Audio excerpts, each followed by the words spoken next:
A day of happiness yesterday spoiled. And I'm just going to say it like that. A little bit of spoiler for the vlog that will come out tomorrow. I was going to put the vlog out today, but we've just heard the news that Palace have officially been demoted to the Conference League. Welcome back to Palace Mad Mason. My head's on Mars. I'm absolutely fuming. I made a video on the 12th of July. It's now the 11th of August. The video I made on the 12th of July was when UEFA had made the decision to say that Palace have been demoted, but we had the option to appeal to CAS. On the 22nd of July, Crystal Palace appealed to CAS, and today we got the decision after the hearing on Friday that we've been demoted for two reasons from what I know so far. The first reason is that CAS deemed it that we didn't get treated unfairly, as opposed to Nottingham Forest and Lyon, who are now both in the Europa League next season, with Nottingham Forest taking our place.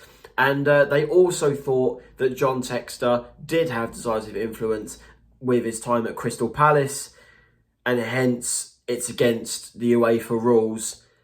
And in their mind, we deserve to get kicked out of the Europa League into the Conference League. I'm fuming about it, but I'm also relieved.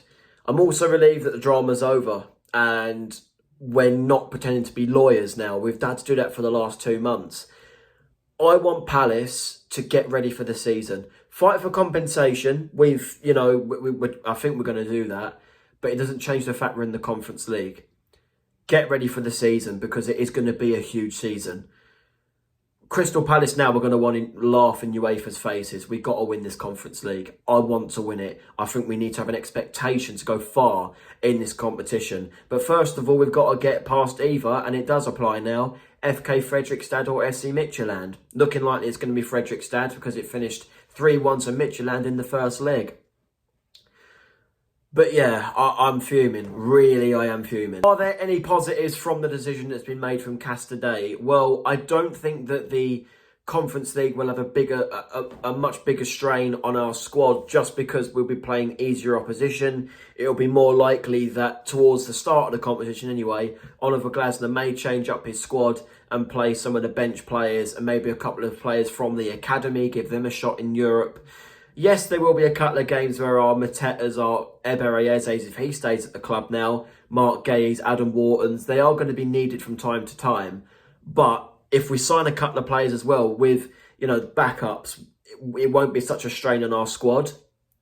So I suppose that is a positive and we can go further. I think the negative, though, is more games this season. If we don't get the signings in for the last few weeks of this summer window, then I think we could be in a whole heap of trouble. Not really with the Conference League, because I think Glasner will have a massive aim to win that. But I'm talking about the Premier League. Because if we make it further in the Conference League, then we are going to have these Thursday to Sunday 3-day turnarounds in the Premier League, probably right up until April or May next year.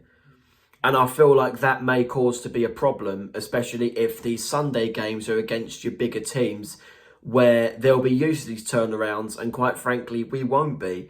I mean, it is quite a common, scare for a new team in Europe, but with the circumstances we've had to face, and we're 6 days before the start of the Premier League season, and we're already looking at a Conference League playoff game in 10 days' time, right now I'm not happy. I'm really not happy. And I personally believe no way implies truth, and probably never going to find out the truth.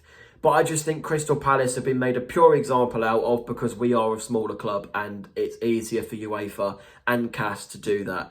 Yes, they've both found us guilty, but make no mistake about it. I think if we were a Manchester United, a Man City, a Barcelona, a Real Madrid, I personally think that this would have been at least sorted by mid-June. We've had to wait until mid-August. It's insane. I hate it. But I'm glad it's over at the same time, if that makes sense. So let me run through now the August schedule. So we'll be playing Chelsea on the 17th of August. But before that, on the 14th of August now, we will find out our Europa Conference League playoff opponents. Again, it will most likely be FK Fredrikstad. They're 3-1 down in aggregate, and they've got to travel to Denmark to play Midtjylland in the second leg. So I'll be looking at that one quite closely now. Then we play Chelsea, as I said. Then on the 21st of August, we will be at home to either Fredrikstad of Norway or Midtjylland of Denmark. Then we're at home to Nottingham Forest in now what will be a very, very fierce game in the Premier League. Then we're away again to either Fredrikstad or Midtjylland. If we make it through, on the 29th of August is the UEFA Conference League draw, which I will react to and then put the fixtures in accordingly and show that to you guys. And then the Villa game will probably now be on the Sunday on the 31st of August. Yeah, it's going to be a busy month now. Combined with transfers, this is going to be a busy month. I'm expecting it to be. But anyway, guys, what's your thoughts? I'm drained. I'm tired after a very happy day yesterday. Again, no spoilers. I will release the Community Shield vlog between Palace and Liverpool tomorrow, just to give you guys a bit more of a happier video, really. But I'm absolutely seething. I'm fuming. Let's win this Conference League. Let's do it. Come on, Palace. I have faith. Like, share, subscribe. And I'll see you guys. I'll make a new... Well, tomorrow is the vlog. And then on Thursday, I'm going to talk about the team we're going to face in the playoff. Yay.